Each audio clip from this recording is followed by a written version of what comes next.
പെൺമയുടെ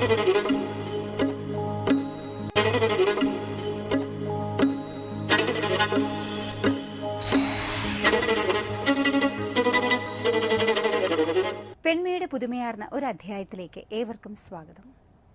അനുദിനം വന്നുകൊണ്ടിരിക്കുന്ന പത്രവാർത്തകളും ടെലിവിഷൻ വാർത്തകളും നമ്മെ ഭയപ്പെടുത്തുന്നു. കാരണം അക്രമസംഭവങ്ങളുടെ ഒരു നീണ്ട പരമ്പര തന്നെ നമുക്കതിൽ കാണാൻ കഴിയുന്നു. അതിൽ കൂടുതലും ഇരകളാകുന്നത് സ്ത്രീകളും കുട്ടികളുമാണ്. കൂട്ടുകുടുംബ വ്യവസ്ഥയിൽ നിന്നും അണുകുടുംബമായതോടുകൂടി കുടുംബ ബന്ധങ്ങളുടെ ഭദ്രതയിൽ ഇടിവ് സംഭവിച്ചിരിക്കുന്നു. അതുകൊണ്ടാണ് സ്ത്രീ സംരക്ഷണ നിയമങ്ങളെക്കുറിച്ച് ഒരു സെഗ്മെന്റ് ഇന്നത്തെ പെൺമയിൽ ഉൾപ്പെടുത്താൻ ഞങ്ങൾ തീരുമാനിച്ചത്. ഗാർഹിക പീഡനത്തിൽ നിന്നും സ്ത്രീ സംരക്ഷണ നിയമത്തെക്കുറിച്ച് പ്രതിപാദിക്കുന്ന ഒരു സെഗ്മെന്റാണ് പെൺമയിൽ ആദ്യം. പെൺമയുടെ കഴിഞ്ഞ അധ്യായത്തിലെ നീതിസാരത്തിൽ ഈ ആക്ടിനെ കുറിച്ചുള്ള നിയമവശങ്ങളാണ് പ്രശസ്ത അഭിഭാഷകയായ കെ കുസുമം നമ്മളുമായി പങ്കുവച്ചത്. ഇന്നത്തെ അധ്യായത്തിൽ ഈ ആക്ടിനെ കുറിച്ചുള്ള ബാക്കി നിയമവശങ്ങളാണ് കെ കുസുമം നമ്മളുമായി പങ്കുവയ്ക്കുക.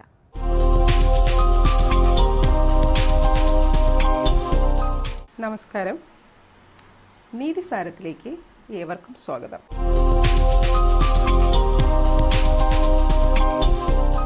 നാം കഴിഞ്ഞ എപ്പിസോഡിൽ ഡൊമസ്റ്റിക് വയലൻസ് ആക്ട് എന്ന ഗാർഹിക പീഡന നിരോധന നിയമത്തിൻ്റെ വളരെ പ്രസക്തമായ 2 ഭാഗങ്ങളെക്കുറിച്ച് പഠിച്ചു കഴിഞ്ഞു. അതിലൊന്ന്, എന്തിനു വേണ്ടിയാണ് ഈ നിയമം ഉണ്ടാക്കപ്പെട്ടത്. 2, ആർക്ക് വേണ്ടിയാണ് ഈ നിയമം ഉണ്ടാക്കപ്പെട്ടത്. Preamble of the act and aggrieved person, ഈ 2 കാര്യങ്ങളുമാണ് നമ്മൾ പഠിച്ചത്. ഇനി നമുക്ക് അതിലെ ഏറ്റവും പ്രസക്തമായതും ഏറ്റവും പലപ്പോഴും വിശകലനം ചെയ്തിട്ട് കോടതികൾക്ക് പോലും പലപ്പോഴും സംശയം ഉണ്ടാക്കുന്നതുമായ ഒരു പ്രത്യേക പ്രൊവിഷൻ അല്ലെങ്കിൽ ആഖ്യാനത്തെക്കുറിച്ചാണ് ഞാൻ പറയാൻ പോകുന്നത്. അതാണ് shared house hold. Shared house hold അല്ലെങ്കിൽ താമസ സ്ഥലം, സ്ത്രീ താമസിക്കുന്ന ഗാർഹിക പീഡനത്തിന് ഇരയാക്കപ്പെട്ട ഇടം, സ്ത്രീയുടെ വാസസ്ഥലം, അത് എന്താണ് നിയമത്തിൽ, എങ്ങനെയാണ് അത് ഡിഫൈൻ ചെയ്തിരിക്കുന്നതെന്ന് നമുക്കൊന്ന് നോക്കണം. Section 2S. Shared household means household where the person aggrieved lives or at any stage has lived in a domestic relationship, either singly or along with the respondent, and includes such a household where owned or tenanted either jointly by the aggrieved person and the respondent, or owned or tenanted either of them in respect of which either the aggrieved person or the respondent or both jointly or singly have any right, title, interest or equity, and includes such a household which may belong to the joint family of which the respondent is a member, irrespective of whether the respondent or the aggrieved person has any right, title, interest in the shared household. ഇത് വളരെ ദീർഘമായ ഒരു sentence ആണ്. ഇതിനെ നമുക്ക് split ചെയ്യാം. ഇതിനെ നമുക്ക് പല കഷണങ്ങളാക്കി മാറ്റാം. എന്താണെന്ന് എന്നിട്ട് നമുക്ക് വിശകലനം ചെയ്യാം. Aggrieved person, shared household means a household where the aggrieved person lives or at any stage has lived. Shared household എന്നാൽ shared household means a household where the person aggrieved lives or at any stage has lived in a domestic relationship. നേരത്തെ പറഞ്ഞ പരാതിക്കാരിയായ സ്ത്രീ എന്നെങ്കിലും താമസിച്ചിരുന്നതോ താമസിക്കുന്നതോ ആയ ഒരു വീട് അല്ലെങ്കിൽ മേൽക്കൂര അല്ലെങ്കിൽ ഒരു അഭയസ്ഥാനം, ആ സ്ഥാനത്തിലെ എങ്ങനെ താമസിച്ചു എന്നാണ് പറയുന്നത്. In A domestic relationship. അപ്പോൾ ഡൊമസ്റ്റിക് റിലേഷൻഷിപ്പ് എന്താണെന്ന് നമ്മൾ പഠിച്ചിട്ടില്ല. ഡൊമസ്റ്റിക് റിലേഷൻഷിപ്പിലേക്ക് നമുക്ക് വരാം. ഗാർഹിക ബന്ധം, അതായത് വീട്ടിൽ ഉള്ള ഒരു മാരേജിലൂടെ ആ സ്ത്രീ ആ വീട്ടിൽ വന്ന് കയറി, അതാ അങ്ങനെ മാരേജിലൂടെ ആകാം അല്ലാതെയും ആകാം. ഒരു സ്ത്രീ ആ വീട്ടിൽ വന്നാൽ അവിടെയുള്ള പുരുഷനോ പുരുഷനോട് ബന്ധപ്പെട്ട സ്ത്രീകളോ ആണ് റെസ്പോണ്ടൻ്റ് എന്ന് ഞാൻ നേരത്തെ പറഞ്ഞു, കഴിഞ്ഞ ദിവസം ഞാൻ പറഞ്ഞിരുന്നു. അപ്പം അങ്ങനെയുള്ള റെസ്പോണ്ടൻറ്റിനോടൊപ്പം താമസിക്കുന്നതായ സ്ഥലം, എങ്ങനെ താമസിക്കുന്നതായ സ്ഥലം, either singly or along with the respondent and includes the household, whether owned or tenanted, either jointly or singly with the respondent. അപ്പം എതിർകക്ഷിയുടെ സ്വന്തം ഭവനമാകാം, എതിർകക്ഷിയുടെ വാടകയ്ക്കെടുത്ത വീടാവാം. ഇനി ഹർജിക്കാരിയും എതിർകക്ഷിയും, ഹർജിക്കാരി എന്ന് പറഞ്ഞത് പീഡിപ്പിക്കപ്പെട്ട സ്ത്രീയാണ്, ഹർജി കൊടുക്കുന്ന പരാതിക്കാരി. അപ്പോൾ പരാതിക്കാരിയും എതിർകക്ഷിയുമായി ഒന്നിച്ച് താമസിക്കുന്ന വീട്, അത് ഒരു വാടക വീടാകാം, അല്ലെങ്കിൽ രണ്ടുപേരും കൂടെ ചേർന്ന് വാടകയ്ക്കെടുത്ത സ്ഥലമാകാം, അതും അല്ലെങ്കിൽ മറ്റേതെങ്കിലും തരത്തിൽ അവർ അറേഞ്ച് ചെയ്ത് താമസിക്കുന്ന സ്ഥലമാകാം, അവിടെ ഒന്നിച്ചോ ഒറ്റയ്ക്കോ താമസിക്കുന്ന സ്ഥലമാകാം. ഒരു പക്ഷേ ആ സ്ത്രീ ഒറ്റയ്ക്ക് രണ്ടുപേരും കൂടെ താമസിക്കുമ്പോൾ എല്ലാവരും അവരെ വിട്ടുപോയി, കേസ് കൊടുക്കുന്ന സമയത്ത് അവരൊറ്റയ്ക്കേ ഉള്ളൂ, എന്നാലും അത് ഷെയർഡ് ഹൗസ് ഹോൾഡാണ്. അപ്പോൾ അങ്ങനെയുള്ള ഒരു സ്ഥലം, or owned or tenanted by either of them, ഉടമസ്ഥൻ്റെ വകയാകാം, അതായത് എതിർകക്ഷിയുടെ വകയാകാം, ആ സ്ത്രീയുടെ തന്നെ വീടാകാം, അതല്ലെങ്കിൽ രണ്ടുപേരുടെയും കൂടെ കൂട്ടായ സംരംഭത്തിൽ വാങ്ങിയതോ അല്ലെങ്കിൽ ആരെയെങ്കിലും അനുവാദത്തോടു കൂടി ലൈസൻസ്ഡ് പ്രിമൈസസോ ആകാം. അങ്ങനെയുള്ള സ്ഥലത്ത് താമസിക്കുന്ന സ്ത്രീ, ആ താമസ സ്ഥലത്തെയാണ് ഷെയർഡ് ഹൗസ് ഹോൾഡ് എന്ന് പറയുന്നത്. കുടുംബത്തിനകത്തും അതിനോട് ബന്ധപ്പെട്ടും ആനുഷംഗികമായും ഏതെങ്കിലും തരത്തിൽ പീഡനത്തിനിരയാകുന്ന സ്ത്രീകൾക്ക് ഭരണഘടന തന്നെ ഉറപ്പു നൽകിയിട്ടുള്ള അവകാശങ്ങൾ കൂടുതൽ ഫലപ്രദമായി സംരക്ഷിക്കുന്നതിന് വേണ്ടിയുള്ള നിയമമാണ് protection of woman from domestic violence act, അതായത് ഗാർഹിക പീഡനത്തിൽ നിന്നുമുള്ള സ്ത്രീ സംരക്ഷണ നിയമം. ഇനി ഒരു ജോയിന്റ് ഫാമിലിയാണ്, തറവാടാണ്, തറവാട്ടിലെ ഒരു മെമ്പർ ഒരു വിവാഹം കഴിച്ചൊരു പെൺകുട്ടിയെ അവിടെ കൊണ്ടുവന്നു എന്ന് വയ്ക്കുക. അങ്ങനെയുള്ള പെൺകുട്ടിക്ക് ഈ തറവാട്ടിൽ താമസിക്കാൻ അവകാശമുണ്ടോ ഇല്ലയോ? ഉണ്ട്. അപ്പോൾ അങ്ങനെ ആ ഭവനത്തിനുള്ളിൽ വെച്ച് നടക്കുന്ന ഗാർഹിക പീഡനത്തിനെ തറവാട്ടിലുള്ള അയാളുടെ വകയല്ലെങ്കിൽ പോലും, ഭർത്താവിൻ്റെ വകയല്ലെങ്കിൽ പോലും അവർക്ക് ചോദ്യം ചെയ്യാൻ ഗാർഹിക പീഡന നിരോധന നിയമം അനുസരിച്ച് അവകാശമുണ്ട്. അതാണ് അവസാനത്തെ പോർഷൻ പറയുന്നത്, or of which the respondent is a member irrespective of whether the respondent or the aggrieved person has any right in the or interest in the household. അപ്പോൾ ഏത് തരത്തിലുള്ള ഭവനമാണെന്ന് ഞാൻ ഒന്നുകൂടെ പറയാം. ഈ പറയുന്ന നിയമം അനുസരിച്ച് സെക്ഷൻ 2(e)(s) അനുസരിച്ച്, സെക്ഷൻ 2(s) അനുസരിച്ച് നമ്മൾ ഷെയർഡ് ഹൗസ് ഹോൾഡ് എന്നാൽ പീഡിപ്പിക്കപ്പെട്ട സ്ത്രീ പുരുഷനോടൊപ്പമോ പുരുഷന്റെ ബന്ധുക്കളോടൊപ്പമോ താമസിച്ചിരുന്നതോ താമസിക്കുന്നതോ ആയ ഭവനമോ ഭവനതുല്യമായ സ്ഥലമോ, അത് എതിർകക്ഷി സ്വന്തം നിലയ്ക്കോ രണ്ടുപേരും കൂടെ വാടകയ്ക്കെടുത്തതോ അല്ലെങ്കിൽ ആരെങ്കിലും ഒരാളിൻ്റെ മാത്രം വകയോ എങ്ങനെയുള്ളതോ ആയാലും, ഒരു തറവാടാണെങ്കിൽ പോലും അങ്ങനെയുള്ള ഭവനത്തെയാണ് ഷെയർഡ് ഹൗസ് ഹോൾഡ് എന്ന് പറയുന്നത്. അപ്പോൾ എനിക്ക് തോന്നുന്നു ഞാൻ ഷെയർഡ് ഹൗസ് ഹോൾഡ് എന്താണെന്ന് നിങ്ങൾക്ക് കുറച്ച് പറഞ്ഞു തന്നിട്ടുണ്ട്. അതിൻ്റെ മുഴുവനും പിന്നെ കേസ് ലോ എല്ലാം നമ്മൾ നോക്കണമെന്ന് വെച്ചാൽ അത് ഒരുപാട് സമയമെടുക്കും, അതിനുള്ള സമയം നമുക്കില്ല. അപ്പോൾ ഏറ്റവും പ്രസക്തമായ ഭാഗങ്ങൾ നമ്മളിപ്പം പഠിച്ചു കഴിഞ്ഞു. എന്താണ് അതിൻ്റെ ഒബ്ജക്റ്റ്, ആരാണ് അഗ്രീഡ് പേഴ്സൺ, എന്താണ് ഷെയർഡ് ഹൗസ് ഹോൾഡ്. ഇനി നമ്മൾ അടുത്തത് പഠിക്കാൻ പോകുന്നത് എന്താണ് ഈ ഡൊമസ്റ്റിക് വയലൻസ് ആക്ട് കൊണ്ട് കിട്ടാവുന്ന ഉത്തരവുകൾ. അപ്പം നമ്മൾ നേരത്തെ മനസ്സിലാക്കി ഡൊമസ്റ്റിക് വയലൻസ് എന്തിനു വേണ്ടി ഉണ്ടാക്കപ്പെട്ട നിയമമാണ്, ആർക്ക് വേണ്ടി ഉണ്ടാക്കപ്പെട്ട നിയമമാണ്. ഇനി ഏത് സ്ഥലത്ത് താമസിച്ചാലാണ് ഡൊമസ്റ്റിക് വയലൻസ് അല്ലെങ്കിൽ ഗാർഹിക പീഡനം ഉണ്ടാകുന്നത്, ഗൃഹം എന്നാൽ എന്താണ്, അതും നമ്മൾ മനസ്സിലാക്കി. ഇനി നമ്മൾ മനസ്സിലാക്കേണ്ടത് ഡൊമസ്റ്റിക് വയലൻസ് എന്നാൽ എന്താണ് എന്നാണ്. എന്താണ് ഗാർഹിക പീഡനം? അതിലേക്ക് നമ്മൾ പോകുന്നതിന് മുമ്പ് ഈ നിയമം മൂലം നമുക്ക് എന്തെല്ലാം റിലീഫുകൾ അല്ലെങ്കിൽ എന്തെല്ലാം പ്രാർത്ഥനകൾ അല്ലെങ്കിൽ എന്തെല്ലാം നമുക്ക് അനുവദിച്ച അവകാശങ്ങൾ അനുവദിച്ച് കിട്ടും. അതിലേറ്റവും പ്രസക്തമായത് പ്രൊട്ടക്ഷൻ ഓർഡർ, സംരക്ഷണ നിയമം. അതിൻ്റെ വാക്ക് പറയുന്നത് പോലെ protection of rights of A woman under the domestic violence act. ഒരു സ്ത്രീയുടെ സംരക്ഷണ നിയമം, എന്തൊക്കെ സംരക്ഷണം അവൾക്ക് കിട്ടും? പുരുഷൻ്റെ എല്ലാ തരത്തിലുള്ള ആക്രമണങ്ങളിൽ നിന്നുമുള്ള സംരക്ഷണം, എല്ലാ തരത്തിലുള്ള അതിരുവിട്ട പ്രവർത്തികളിൽ നിന്നുള്ള സംരക്ഷണം, എല്ലാ തരത്തിലുള്ള പീഡനങ്ങളിൽ നിന്നുമുള്ള സംരക്ഷണം. അതിനെ നമ്മൾ പ്രൊട്ടക്ഷൻ ഓർഡർ അണ്ടർ സെക്ഷൻ 18 18-ാം വകുപ്പ് പ്രകാരമുള്ള സംരക്ഷണ ഉത്തരവ്. അടുത്തത് 19-ാം വകുപ്പ് പ്രകാരമുള്ള റെസിഡൻസ് ഓർഡർ അല്ലെങ്കിൽ താമസിക്കുവാനുള്ള അവകാശം തരുന്ന ഉത്തരവ്. നിങ്ങളെ ഒരു വീട്ടിൽ നിന്നും ഇറക്കി വിട്ടു. നിങ്ങളുടെ ഭർത്താവ് നിങ്ങളെ അടിച്ചിറക്കി. നിങ്ങളുടെ വീടല്ല, ഭർത്താവിൻ്റെ വീടാണ്, അല്ലെങ്കിൽ അദ്ദേഹത്തിൻ്റെ അച്ഛൻ്റെ വീടാണ്, അതും അല്ലെങ്കിൽ അദ്ദേഹത്തിൻ്റെ കാരണവൻ്റെ വീടാണ്. ഒരു സുപ്രഭാതത്തിൽ സ്ത്രീക്ക് താമസിക്കാൻ സ്ഥലമില്ല. നിങ്ങൾ എന്ത് ചെയ്യും? നിങ്ങൾക്ക് ഗാർഹിക പീഡന നിരോധന നിയമം അനുസരിച്ച് മജിസ്ട്രേറ്റിനെ സമീപിച്ച് ഒരു റെസിഡൻസ് ഓർഡർ അണ്ടർ സെക്ഷൻ 19 ചോദിക്കാം. ടോർച്ചറിൽ നിന്നും സംരക്ഷണം 18-ാം വകുപ്പ് അനുസരിച്ച് ചോദിക്കാം. 19-ാം വകുപ്പ് അനുസരിച്ച് റെസിഡൻസ് ഓർഡർ ചോദിക്കാം. വീട്ടിൽ നിങ്ങളെ അപ്പോൾ തന്നെ പോലീസ് സഹായത്തോടെ തിരികെ താമസിപ്പിക്കാൻ അധികാരം നൽകുന്ന വകുപ്പാണ് 19-ാം വകുപ്പ്.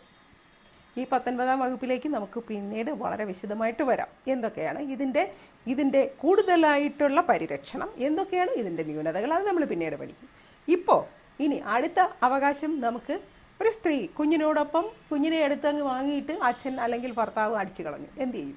അതിനു മുമ്പ് ഞാൻ 20-ാം വകുപ്പ് വിട്ടുപോയി. 20-ാം വകുപ്പിലേക്ക് വരികയാണെങ്കിൽ നിങ്ങളുടെ സകല ബാങ്ക് സമ്പാദ്യങ്ങളും, നിങ്ങളുടെ സ്വർണവും, നിങ്ങളുടേതായി എന്തൊക്കെയുണ്ടോ അതെല്ലാം പുരുഷനെടുത്ത് മിസ്യൂസ് ചെയ്യുകയും നിങ്ങളെ വേണ്ടാന്ന് പറയുകയും ചെയ്തു, അല്ലെങ്കിൽ നിങ്ങളെ വേദനിപ്പിക്കുകയും ചെയ്തു എന്ന് വെച്ചോളൂ. നിങ്ങളുടെ സാമ്പത്തികമായ സകലതും മരവിപ്പിച്ചു എന്ന് വെച്ചോളൂ, അല്ലെങ്കിൽ അദ്ദേഹം കൈക്കലാക്കിയെന്ന് വെച്ചോളൂ, അദ്ദേഹമോ അദ്ദേഹത്തിൻ്റെ ആൾക്കാരോ കൈക്കലാക്കിയെന്ന് വെച്ചോളൂ, അല്ലെങ്കിൽ നിങ്ങളുടെ വീട്ടിനകത്തുള്ളൊരു പുരുഷൻ, അയാൾ ആരുമായിക്കൊള്ളട്ടെ, നിങ്ങളെ സാമ്പത്തികമായി ചൂഷണം ചെയ്യുന്നുണ്ടോ? അങ്ങനെ ചൂഷണം ചെയ്താൽ ആ ചൂഷണത്തെ നിരോധിക്കാൻ ഒരു വകുപ്പുണ്ട്. അതാണ് 20-ാം വകുപ്പ്, മോണിറ്ററി റിലീഫ്. സാമ്പത്തികമായ രക്ഷകൾ, പരിരക്ഷകൾ. എന്തൊക്കെയാണ് സാമ്പത്തിക പരിരക്ഷകളെന്ന് നമ്മൾ പഠിക്കും. അത് കഴിഞ്ഞിട്ട് പിന്നെ ഉള്ളതാണ് ഞാൻ നേരത്തെ പറഞ്ഞ കസ്റ്റഡി ഓർഡർ.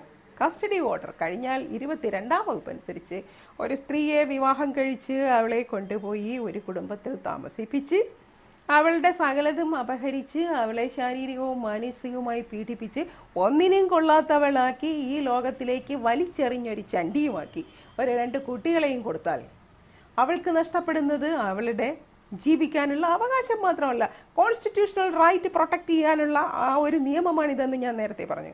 അങ്ങനെയുള്ള കോൺസ്റ്റിറ്റ്യൂഷണൽ റൈറ്റ് 100% നിഷേധിക്കപ്പെട്ടു എന്ന് കോടതിക്ക് ബോധ്യമായാൽ നിങ്ങളെ പ്രൊട്ടക്റ്റ് ചെയ്യാൻ ഇവിടെ ഒരു നിയമമുണ്ട്. അതാണ് സെക്ഷൻ 22 കോമ്പൻസേഷൻ ഓർഡർ. നിങ്ങൾക്ക് അർഹിക്കുന്ന നഷ്ടപരിഹാരം കാരണക്കാരായവർ തരേണ്ടതാണ്. അത് തന്നില്ലെങ്കിൽ പിടിച്ചു വാങ്ങാം. പിടിച്ചു വാങ്ങാൻ നമുക്ക് നിയമപരിരക്ഷയുണ്ട് എന്നാണ് ഞാൻ പറഞ്ഞത്. അപ്പോൾ ഒരു ഡൊമസ്റ്റിക് വയലൻസ് കൊണ്ട്, വയലൻസ് ആക്ട് കൊണ്ട് നമുക്ക് കിട്ടുന്നത് എന്തൊക്കെയാണ്? പ്രധാനപ്പെട്ട 4 വകുപ്പുകൾ, 4 റിലീഫുകൾ. 1 പ്രൊട്ടക്ഷൻ, 2 പ്രൊട്ടക്ഷൻ അണ്ടർ സെക്ഷൻ 18 സംരക്ഷണം, 18-ാം വകുപ്പ് പ്രകാരമുള്ള സംരക്ഷണം, ഉപദ്രവങ്ങളിൽ നിന്നും എല്ലാവിധ ശല്യങ്ങളിൽ നിന്നുമുള്ള സംരക്ഷണം, 2 റെസിഡൻസ് ഓർഡർ അഥവാ താമസിക്കാനുള്ള അവകാശം, 3 മോണിറ്ററി റിലീഫ് സാമ്പത്തികമായ അവകാശങ്ങൾ, അതിൽ ജീവനാംശം ഉൾപ്പെടെ നിങ്ങളുടെ സകല നഷ്ടപ്പെട്ടു പോയ സാധനങ്ങളും തിരികെ കിട്ടാനുള്ള അവകാശം. അടുത്തത് നിങ്ങൾക്കുള്ള കോമ്പൻസേഷൻ, കസ്റ്റഡി ഓർഡർ, കുട്ടികളെ സംബന്ധിച്ചുള്ള ഉത്തരവുകൾ. അടുത്തത് കോമ്പൻസേഷൻ ഓർഡർ. നിങ്ങളുടെ നാശനഷ്ടങ്ങൾ വരുത്തിയിട്ടുണ്ടെങ്കിൽ എല്ലാ നഷ്ടവും നിങ്ങൾക്ക് സാമ്പത്തികമായി ഒരു കോമ്പൻസേഷൻ തന്ന് നിങ്ങൾക്ക് റിലീഫ് തരണം എന്നാണ് ആ നിയമം പറയുന്നത്. അപ്പോൾ ഇന്ന് നമ്മൾ ഗാർഹിക പീഡന നിരോധന നിയമത്തിലെ പ്രസക്തമായ 3-4 ഭാഗങ്ങൾ പഠിച്ചു. അതല്ലെങ്കിൽ നമ്മൾ മനസ്സിലാക്കി. അതിൽ 1 എന്താണ് ഷെയർഡ് ഹൗസ് ഹോൾഡ്, അടുത്തത് എന്തൊക്കെ ഉത്തരവുകൾ പ്രകാരമാണ് ഈ നിയമം കൊണ്ട് നിങ്ങൾക്ക് സംരക്ഷണം കിട്ടുന്നത്. ഡൊമസ്റ്റിക് വയലൻസ് ആക്ടിൻ്റെ ഏറ്റവും പ്രധാനപ്പെട്ട ഉദ്ദേശങ്ങളും അതിൻ്റെ തുടക്കവും ഒക്കെ നമ്മളിപ്പോൾ മനസ്സിലാക്കി കഴിഞ്ഞു. ഇനി അതിൻ്റെ സങ്കീർണതകളിലേക്കും നൂലാമാലകളിലേക്കും അവകാശങ്ങളിലേക്കും അവകാശ ലംഘനങ്ങളിലേക്കും പരിരക്ഷയിലേക്കും പരിരക്ഷണങ്ങൾ എങ്ങനെ നൽകാമെന്നതിലേക്കും അതെങ്ങനെ നടപ്പിലാക്കി എടുക്കാമെന്നുള്ളതിനെക്കുറിച്ചുമൊക്കെ വിശദമായി നമുക്ക് വരുന്ന എപ്പിസോഡുകളിൽ അത് മനസ്സിലാക്കാം. അതുവരെ ബൈ.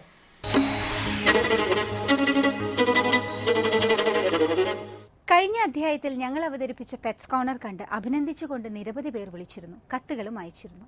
ഏവർക്കും നന്ദി. കുട്ടികളായിരുന്നു ഏറ്റവും കൂടുതൽ സന്തോഷവാർ. ബിക്കോസ് അവർക്കായിരുന്നു നായ്ക്കളെ എങ്ങനെ വളർത്തണം, എങ്ങനെ പരിപാലിക്കണം എന്ന് കൂടുതൽ അറിയേണ്ടിയിരുന്നത്. അത് മാത്രമല്ല, അവരുടെ ഇഷ്ടക്കാരനായ പഗ്ഗിനെയും ഞങ്ങൾ കഴിഞ്ഞ ആഴ്ച ഉൾപ്പെടുത്തിയിരുന്നു.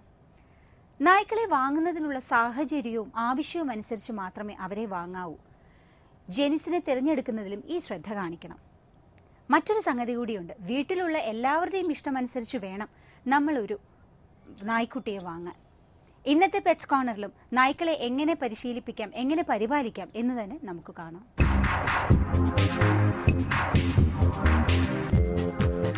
ഈ ഇനത്തിൻ്റെ പേര് റോഡ് വീലർ എന്നാണ്. ഇതിപ്പം 10 മാസമായ പപ്പിയാണ്. ഇത് ശരിക്കും പറഞ്ഞാൽ അമേരിക്കയിലൊക്കെ ബാൻ ചെയ്തതാണ്. ഇത് അമേരിക്കയിലൊക്കെ ഒരു കുട്ടിയെ കടിച്ചു കൊന്നിട്ടുണ്ട്. ഇത് റൈഫിൾ ഉണ്ടെങ്കിൽ ഇതിനെ വളർത്താൻ വെക്കുന്നതാണ് പണ്ടുള്ളവർ പറയുന്നത്.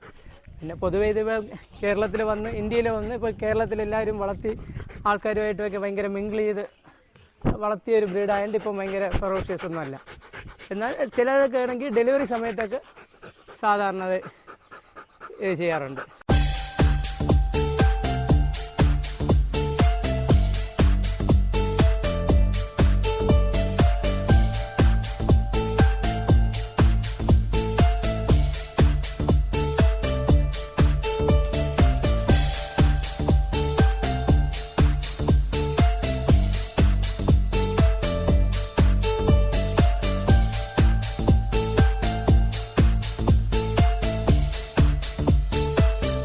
ഇത് പൊതുവേ രാവിലെ ഈ പറഞ്ഞ പോലെ ഡ്രൈ ഫുഡ്, ന്യൂട്രിപെറ്റിൻ്റെ അല്ലെങ്കിൽ പെഡിഗ്രി എന്ന് പറഞ്ഞാൽ ഡ്രൈ ഫുഡ് എടുക്കുക. പിന്നെ പാല്, മുട്ട എന്നിവ എടുക്കും. പിന്നെ ഉച്ചയ്ക്ക് ശേഷം നമ്മൾ ഈ നായ്ക്കറിയും ചോറെന്ന് പറഞ്ഞാൽ ബിരിയാണി വെച്ച ഇറച്ചിയും ചോറും കഴിക്കും. പിന്നെ പറഞ്ഞ പോലെ വാക്സിനേഷൻ കംപ്ലീറ്റ് എല്ലാ ഡോഗ്സിനും കമ്പൽസറി ആയിട്ട് എടുത്തിരിക്കണം. പിന്നെ ഇതിൻ്റെ ടെയില് സാധാരണ കട്ട് ചെയ്യുന്ന ഒരു പ്രവണതയുണ്ട് ഈ ബ്രീഡിന്. ഇപ്പം വന്നിട്ട് ഇമ്പോർട്ട് ലൈനേജിലുള്ളതൊന്നും ടെയില് കട്ട് ചെയ്യാറില്ല. സാധാരണ ഇതിന് ഡെലിവറിയായി ഒരു 5 ഇഞ്ച് 7 ഇഞ്ചെന്നാണ് ഇതിൻ്റെ ടെയില് കട്ട് ചെയ്യുന്നത്. ഇത് ഡോബർമാൻ, ബോക്സറൊക്കെ അങ്ങനെയുള്ള ഒരു വെറൈറ്റിയിൽ വരുന്നതാണ്. ശരിക്കും ഇതിൻ്റെ മാർക്കിങ്സ് എന്ന് പറയുന്നത് ഈ ബ്രൗണും ഈ കണ്ണിൽ വരുന്ന 2 ഡോട്ട്, ചെസ്റ്റിൽ വരുന്നത് ഈ കളറും ഇങ്ങനെ. ഇതിൻ്റെ പേര് ബ്ലാക്ക് ആൻഡ് ടേൺ കളർ എന്ന് പറയുന്നത്.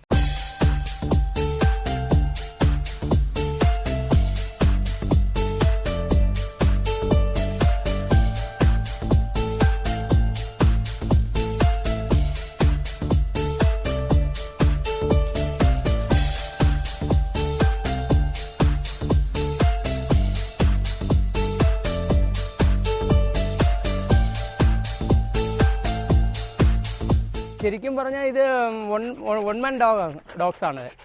സാറിന് ഇത് ഒരാൾക്ക് മാത്രമേ ചിലത് ഹാൻഡിൽ ചെയ്യാൻ പറ്റത്തുള്ളൂ. ഇപ്പോൾ തന്നെ നമ്മളിപ്പം ഞാൻ മാത്രമാണ് ഇപ്പോൾ ഇതിനെ പപ്പിയിലെ വളർത്തി ഫുഡെല്ലാം കൊടുത്തുകൊണ്ട് ഇപ്പോൾ എൻ്റെ അടുത്ത് മാത്രമേ ഭയങ്കര അറ്റാച്ച് ആയിട്ട് നിൽക്കത്തുള്ളൂ. വൈഫ് വന്നാലും വൈഫിൻ്റെ അടുത്ത് ഭയങ്കര ടെമ്പർമെൻ്റാണ് കാണിക്കുന്നത്.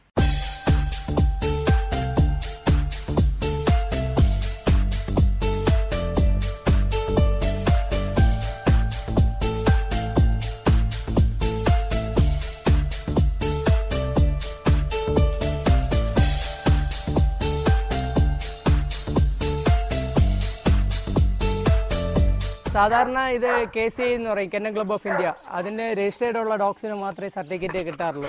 ഇതിനിപ്പം ആനയ്ക്ക് ചെവിയുടെ സൈഡിലെടുക്കുന്ന, അതുപോലെ ഇതിനെന്ന് വെച്ചാൽ മൈക്രോ ചിപ്പ് എന്ന് പറഞ്ഞൊരു സംഭവമുണ്ട്. അപ്പം സർട്ടിഫിക്കറ്റ് ഉള്ള പ്യുവർ ബ്രീഡിന് മാത്രമേ ഈ മൈക്രോ ചിപ്പും സർട്ടിഫിക്കറ്റൊക്കെ ലഭിക്കുകയുള്ളൂ. ഇതിൻ്റെ സർട്ടിഫിക്കറ്റിൻ്റെ ഇതിലുള്ള ഈ മൈക്രോ ചിപ്പ് എന്ന് പറയുന്ന ഒരു ഡിജിറ്റൽ നമ്പറാണ്. അതിൻ്റെ ഈ കോളറിൽ ഇവിടെ ആയിട്ടാണ് ഇങ്ങനെ വെറ്റിനറി ഡോക്ടറാണ് അപ്ലൈ ചെയ്യുന്നത്.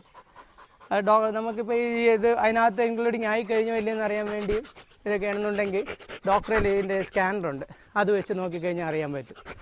പ്യുവർ ബ്രീഡിന് മാത്രമേ ഈ KCI രജിസ്ട്രേഷൻ സർട്ടിഫിക്കറ്റൊക്കെ കിട്ടത്തുള്ളൂ.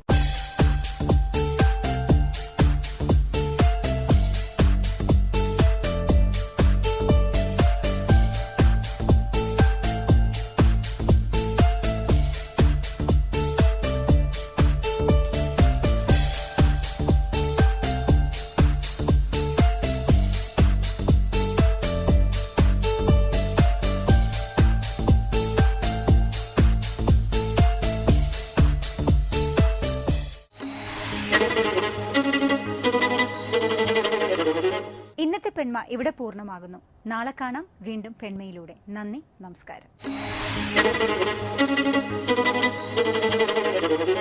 കോസ്റ്റ്യൂം കേഡസി പോത്തീസ് MG റോഡ്, തിരുവനന്തപുരം.